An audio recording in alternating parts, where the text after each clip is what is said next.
To je teda divnej tik-tak, sledujo.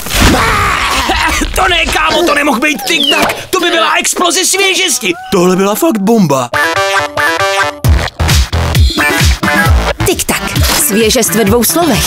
Takže? Doktore, nemůžu spát, jsem pořád svěží. Svěží, to je v pořádku, vždyť jste přece tik-tak. A jo.